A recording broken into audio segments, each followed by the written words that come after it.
Hey everybody, this is George Brasher with Shakedown of Thunder Sports, and you're about to watch the two Irish brothers. Go Irish!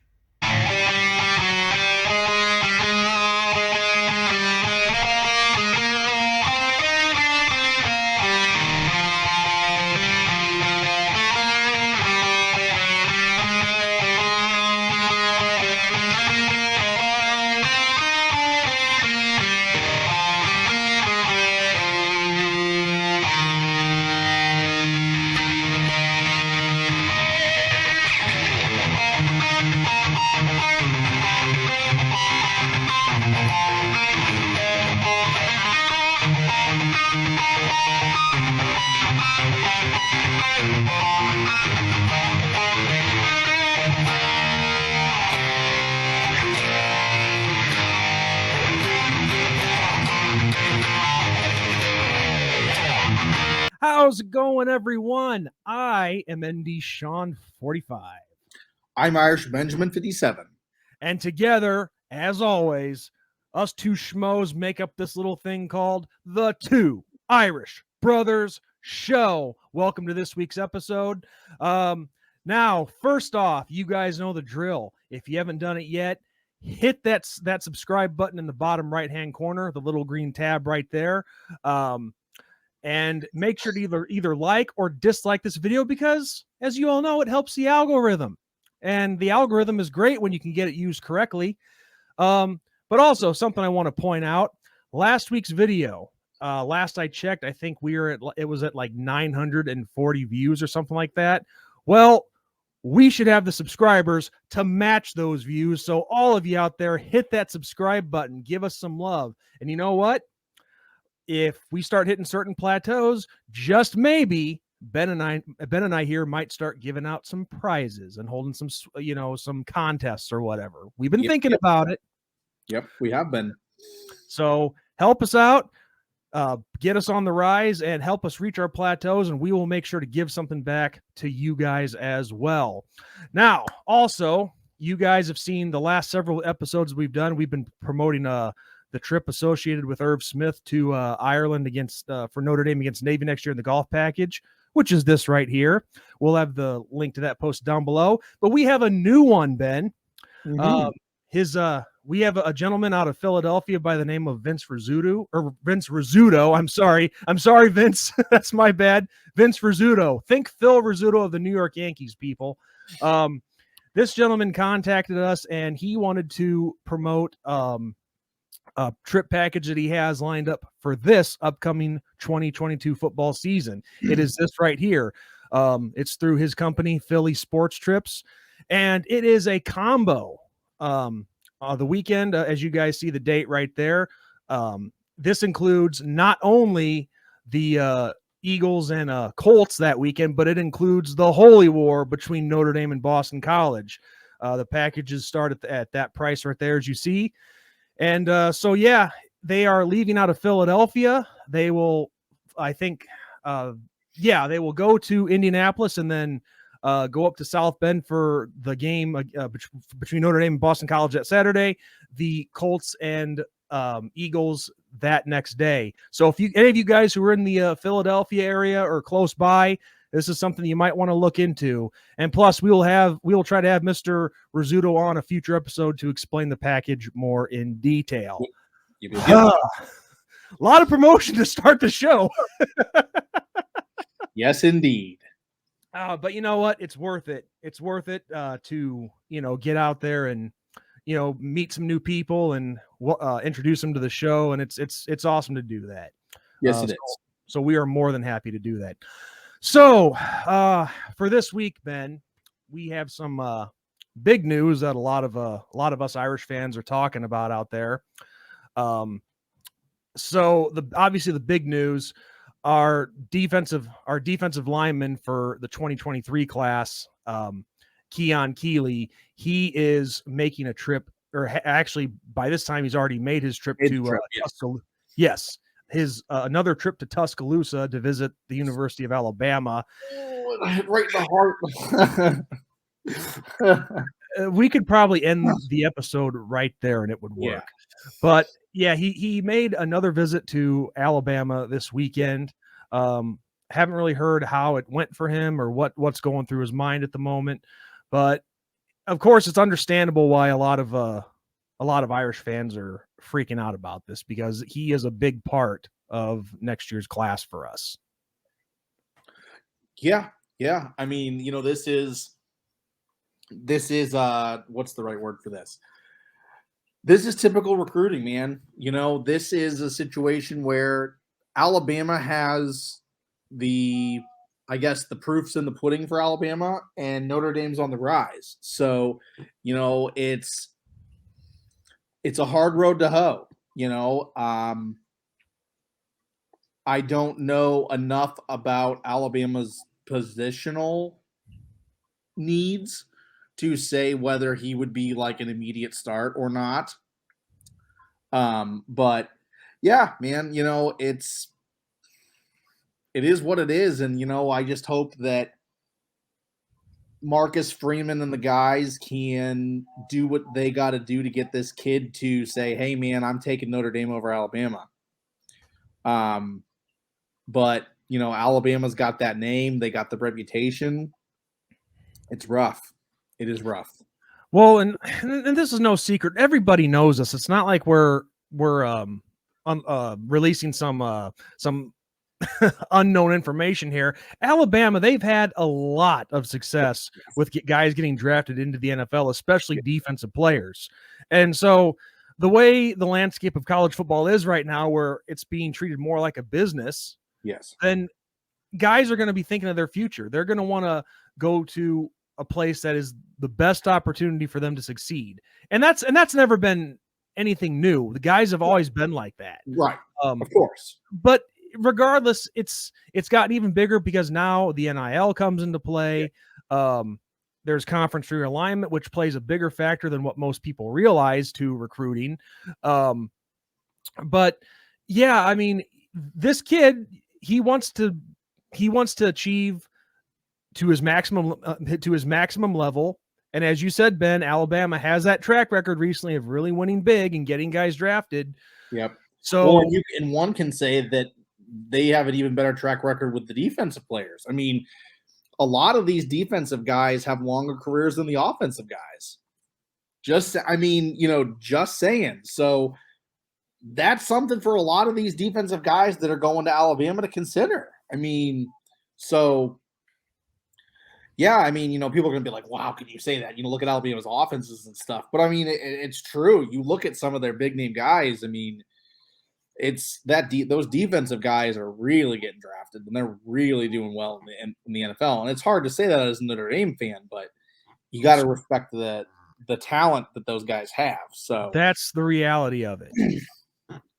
And you look at Keon Keeley. He is everything that you would want in a defensive end prospect. 6'6", 245 pounds. And I don't have all his 40 times or whatever in front of me, but you look at what he did his junior season of high school. Let's see, 61 tackles, 34 of those for loss, 16 and a half sacks, 19 quarterback hurries, 1 interception, 3 pass breakups, and 2 forced fumbles. Yeah. And so, yeah, I mean, what more could you ask out of a kid like this? I mean, he's ridiculous. He's a freak athlete, and anybody would love to have that kind of player at their school. Now, if I was a Notre Dame fan, if I wasn't, what am I talking about? What I'm saying is, something you want to tell all of us, Sean? No, I messed up. I messed up in my words. It happens. But what I mean is, should we be worried? Well, there should be some concern, yes. But I wouldn't just, like the Ohio State game in the season opener, I wouldn't chalk this up as a loss. Because look, as it stands right now, he is still committed to us. Yes, Alabama they'll make a great sales pitch as they always do, but that doesn't mean that he's necessarily going to flip. Right. Well, and I mean, we've gotten guys in the past. Notre Dame has gotten guys in the past that had Alabama in their top 3. Yes, exactly. So it's not like it doesn't happen.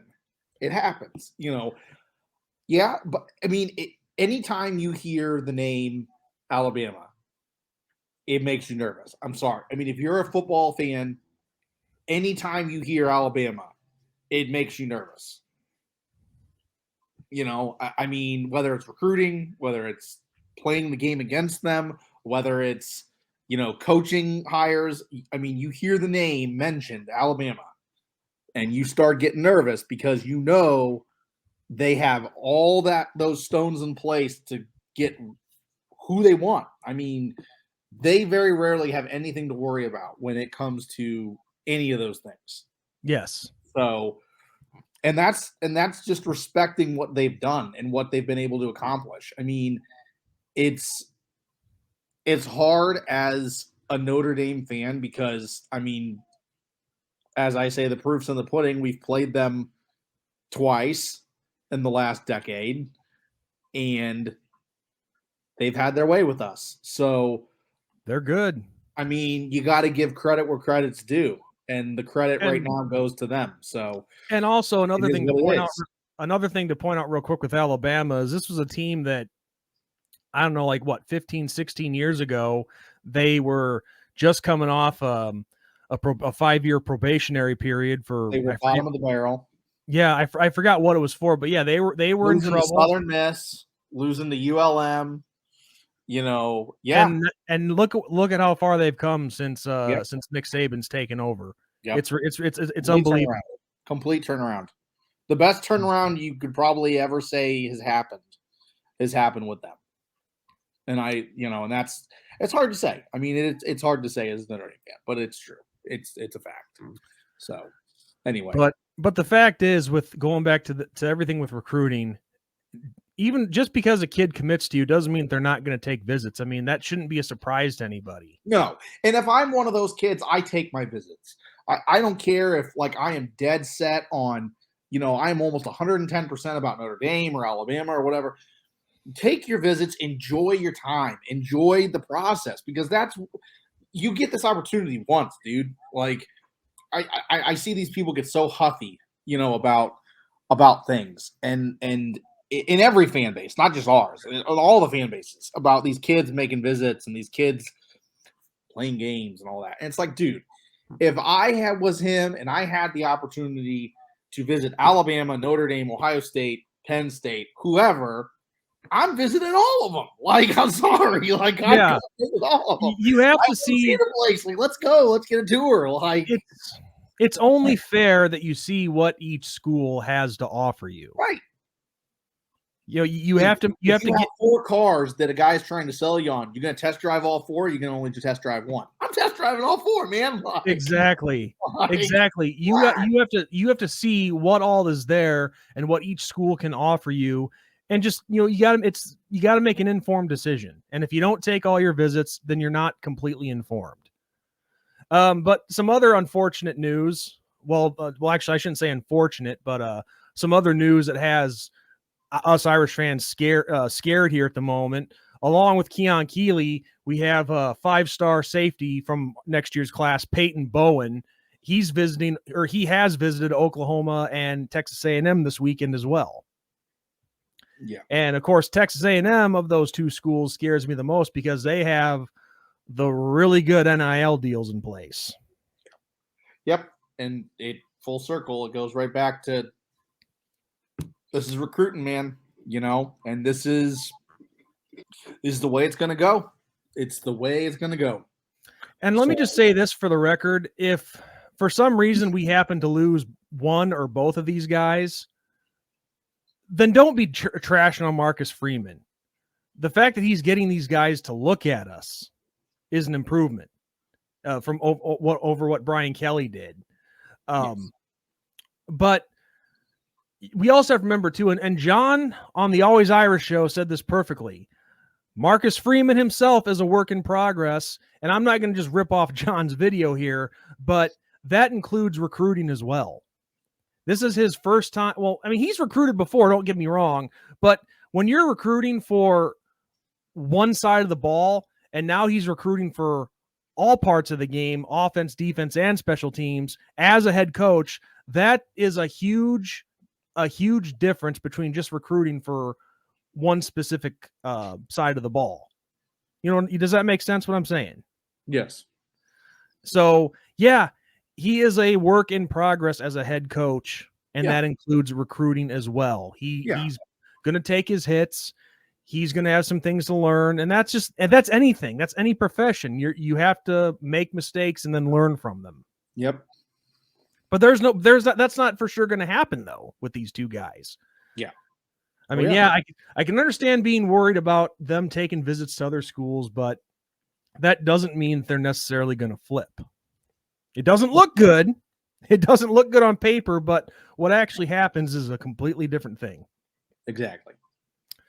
So with that said, Ben, since this is a primarily recruiting news video, what were your thoughts on what new Oklahoma head coach Brent Venables had to say about all this with recruiting?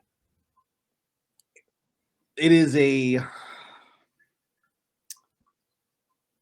backwards statement that he has mentioned. So if you guys don't know about this, Brent Venables, in few words, basically said that he is not happy that guys don't commit, like hard commit, I guess is the right word, immediately. So like if a guy is like, you'll see guys soft commit to a team, you know, instead of signing on the dotted line, they've given their word, if you will, that they're going there.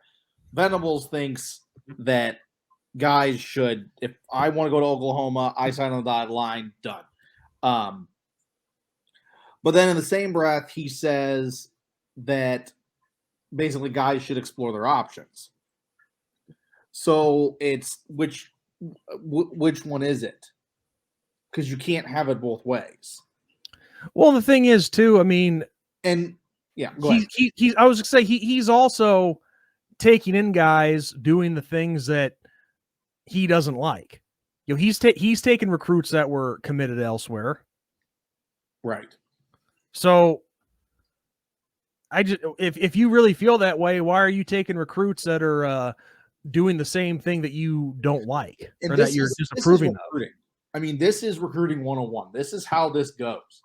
And the difference between like Venables and these guys is these guys are super young, making incredibly hard decisions at a super young age. Okay. You're a 16, 17, 18-year-old kid you have here that is making a decision of where he wants to play college football at. I mean, this is going to change everything for some of these kids. Everything. Their whole life is going to change completely. Mm-hmm, and hopefully absolutely. for 99, hopefully, I mean, I would like to say 100%, but it doesn't really work out that way. But hopefully for most of these guys in a positive way. So these things can't be rushed, in my opinion. I mean, and the other thing is the soft commits, I think, are good because what happens if? I mean, there's lots of what ifs. What if such and such gets injured? Okay, that impacts that kid's recruiting. What if the coach leaves? What if, something goes down at the university that the kid's not happy about? I mean, there's lots of what ifs. Yeah. I guess you could say a big difference now is having the transfer portal, which before that guys would have to sit out a year. Yeah. And I forget who it was that said this, but maybe it might have been Jesse Palmer who said this on ESPN, but I could be wrong about who it was. But they were saying that hey, look at this scenario. If I go commit to one school, but then all of a sudden the coach gets fired and they bring in another coach who maybe runs the triple offense or something, and I transfer, well, I'm screwed because I have to sit out a year. Right. And so there's all sorts of scenarios here, but still though, even with having an advantage like the transfer portal where a player can just up and transfer to another school now, this is still a big decision. I mean, this is, like you said, the rest of his life moving forward. Yep. I mean, you got to remember too, even though they might have the bodies of grown men, these are kids. Okay, they're not fully mature upstairs yet, and it's a tough decision. Oh yeah. I mean, you know what? I'm 36 years old. I think it would be a tough decision for me if I was in their shoes. There are so many little aspects. I mean, in anybody that's most everybody, I mean, especially like in our generation, like you and I and stuff. I mean, when you go on college visits, you see the dorm rooms, you see, the campus, you see the health and wellness center, you see all these things. They talk about classes, they talk about the experience, they talk about, and Nebraska's campus is different than Alabama's campus, is different than Notre Dame's campus, is different than Ohio State's campus. I mean, all these things, and people were like, well, they're just playing football. Why does it matter? But it does matter. I mean, this is where these guys are going to call home. I mean, if you go for a job as an adult and you go to transfer to another city, you don't just, I mean, I guess some people do, and maybe I shouldn't say it like that, but you don't just transfer and go to that city. You check the city out. You check what's going on in these neighborhoods. You check out, all these other things that are going on because you make what's around. What is there to do in your free time? Is there a nightlife? I mean, you're going to be there for a number of years. So, I mean, all that factors in. So to say that Brett Venables says something like that, it's just silly. It's stupid, and it comes off to me as he's desperate. I think this move to the SEC is going to really raise the bar against Oklahoma. I'm sorry. I mean, you're going from you're the top dog in your conference, the Big 12. And on the rare year you have maybe Baylor and Texas knocking on your door. But for the most part, Oklahoma is the top dog. They've been the staple in that conference for quite a while now. And now you're going to the SEC where you're going to not be the top dog. You're going to be one of the top dogs. Yeah. And I think that's threatening to, or intimidating, I guess is the right word, intimidating to Brett Venables. Exactly. So I and I mean, if that's me taking a shot at Oklahoma, then so be it. But I mean, that's the fact of the matter, I think. And I think the same thing with Lincoln Riley at USC. I think he thought that it was going to be smooth sailing. He was going to own the the Pac-12, and now they're moving. And now you got Ohio State on the gauntlet. And Michigan State, all these, Ohio State, all these teams in the Big Ten, that's a lot tougher than the Pac-12. I mean, you worry about Oregon, and that's really it. I mean, maybe Washington on a rare year. We've seen Utah do it a couple times. Mm-hmm. But the stars have to really align for them, as opposed to an Ohio State who's good pretty much every year, and a Michigan who's, if not good, very, very competitive and is going to give you a run for your money almost every year. Yes. That's a fact.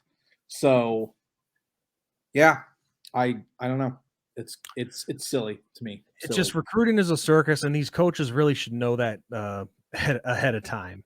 Yeah. But speaking of recruiting for us, it's not all things this past week that is worrisome for us. We've had a couple guys that we've given offers to. We've offered running back Dylan Edwards, who was a recruit to Kansas State. Now he had officially opened his recruitment back up. I don't know if that makes a difference in some people's eyes, but we've now given an offer to him, and this kid sounds very talented, and we need that running back depth right now. And this kid's for the class of 2023. Let's see. Yeah, the number 2 player in Kansas. I'm trying to see where it says where he is for.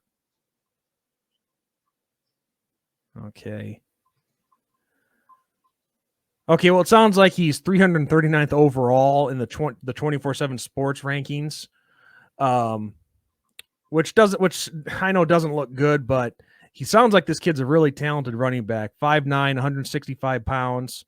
And then of course we have a chance to flip that that Baylor recruit Austin Novosad, the quarterback out of Texas. So yeah, we've had some. There's been some good stuff from our end as well in this past week of recruiting that seems to have us all scared. Yeah, I mean, only time will tell. It is what it is, and we'll see what happens. Well, something else to get away from the recruiting for a second. I saw an interesting article here from from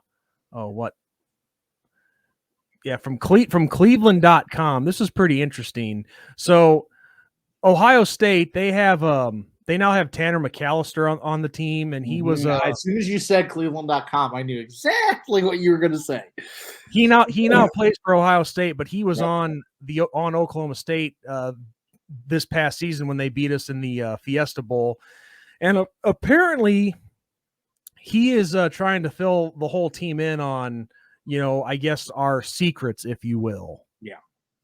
Well, let me just say this. I mean, yeah, I could go over the whole article, but what's the point?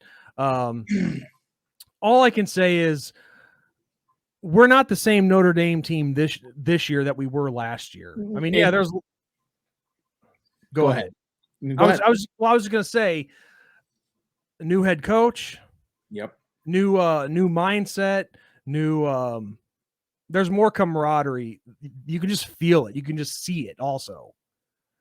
And the team's more close. We're more as one unit than we were last year. I mean, we were tight last year. Don't get me wrong, but Marcus Freeman is bringing us together more than ever. So, yeah, he said the thing is Marcus Freeman has now had a chance to really settle in. No, like he said in a recent interview, he knows where his office is. He's not having to looking for this place or that place. He's settled. So now he's been able to focus on putting together a game plan. And all I'm saying, Mr. McAllister, is don't assume you know everything that you claim you do, because 6-7 months is a long time, and a lot can change in that time. Yep. So what you think you may know may not exactly be true come September 3rd. Oh yeah. So your comments on that, Ben? Oh, I think it's funny. And you hit the nail on the head. I mean, this is going to be a different offense. This is going to be a different defense. This is going to be, everything's going to be different. You have a new head coach, a new staff, things are going to be different. I'm sorry. You are not going to see the same Notre Dame team that you saw in Tempe that you are going to see in Columbus this year. I'm sorry, you're not. Now, does it make me nervous? Of course, every game makes me nervous. I mean, yeah, absolutely. It's football. Football's football. But yeah, I think it's funny. I think it's hilarious. And and just for the record, I'm not bad mouthing the guy. I'm not. No, I'm not even bad mouthing Ohio State. I just think that's funny that it's being brought up like that. I know you didn't think that. I was talking to our audience. Yeah, no. But any Ohio State fan out there who thinks that I'm bad mouthing McAllister or the Buckeyes, no, I'm just stating the obvious. I mean, 7 months where we stand right now, almost 8 months since the Fiesta Bowl. That is a long time, and a lot of things have changed. So they're not going to be the same. Yep. So that's all I'm saying. But no, I agree with you. That was pretty interesting how they drew that up. Clearly they're wanting to start the talk a month before the game, because let's see. Yeah, today's the 31st. Tomorrow is the start of August, and yeah, just over a month until the season is here. It's crazy. But 5 weeks away. 5 weeks away. Yep.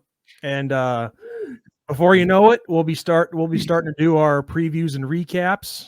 And It's gonna be a lot of fun. I can't wait.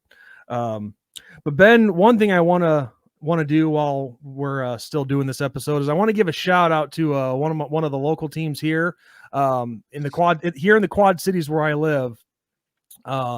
Got to give a shout out to the Quad City Steamwheelers of the Indoor Football League. They are going to be playing the Northern Arizona Wranglers in the IFL championship game in Las Vegas 2 weeks from now. So I got to give some love to my local teams, to head coach Corey Ross and quarterback EJ Hilliard. I mean, I know a lot of you probably don't follow the IFL that much, but I got to give some love to my local teams, man. The local teams need the most support. Always do. But no, through the playoffs, they have upset last year's champions, the Massachusetts Pirates. Just this weekend, they upset the Frisco Fighters on Friday night in the semifinals. And the Frisco Fighters had a 10-game win streak going on. So, so I've been keeping tabs on them the best that I can. Unfortunately, I haven't been able to make it to any games, but yeah, go Steamwheelers. Win the IFL championship, baby. But yeah, you see the Quad Cities area where I'm from. And for those of you who don't know what Quad Cities are or what that means, it's 4 cities, 2 in Illinois, 2 over across the Mississippi River in Iowa that are connected to one another. So they call that the Quad Cities. It's Moline, Illinois, where I'm currently living, Rock Island, Illinois, and then across the river is Bettendorf, Iowa, and Davenport, Iowa. So they call that the Quad Cities. And there's quite a proud sports history here. I mean, the Steamwheelers, they were around once before when the Arena Football League 2 was still in play. So go back to like 2000, 2001. And then you have the local hockey team here. They're now called the Storm, but for the longest time, they were the Quad City Mallards. Yep. And I forget the league they played in, but they play in the USHL. Well, back then. They still play in the USHL. I know, but that's the Storm. The Quad City Storm. Yeah, the Quad City Storm. Yes, I thought you meant the Mallards. I'm sorry. The Storm. I'm sorry. I'm getting all. It's all good. It's all good. But I forget the league that the Mallards used to play in. But I remember at one point they won 3 straight Colonial Cups, which was the championship of that league that they played in back then. They were the talk of the town, man.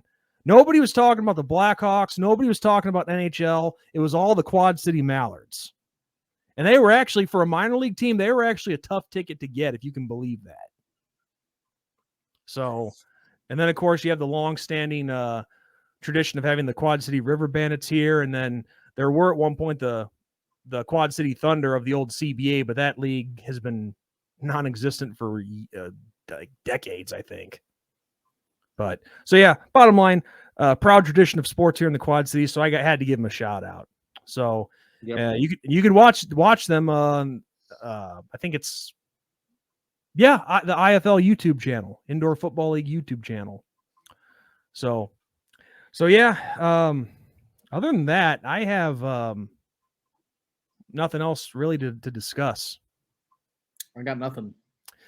Well, I guess one thing that I would like to say, and yes, Ben, I know I didn't discuss this with you, but to everybody watching the show, if you're still watching at this point.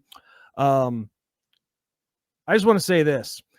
When you guys tune in to watch us, you guys, I know, expect us to talk football and sports and have a good time and enjoy that.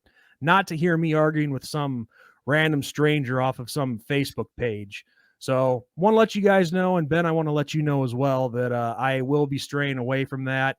I want us to have a good show and not drop to low levels like that. But I will say this, though. I'm not sorry for what I said. But I will stray away from arguing with these strangers who just are not worth the time. So I apologize to all you guys for doing that. Ben, I apologize to you as well. No worries. So, well, all right. On that note, I've got nothing else. And thank you guys for watching as always. And be again, hit the subscribe button, people. Let's have the subscribers to match the views that we get, especially when it's a big video. So with that said, I'm ND Sean 45. I'm Irish Benjamin 57. And as we always say, God bless, good night, and go Irish. Go Irish.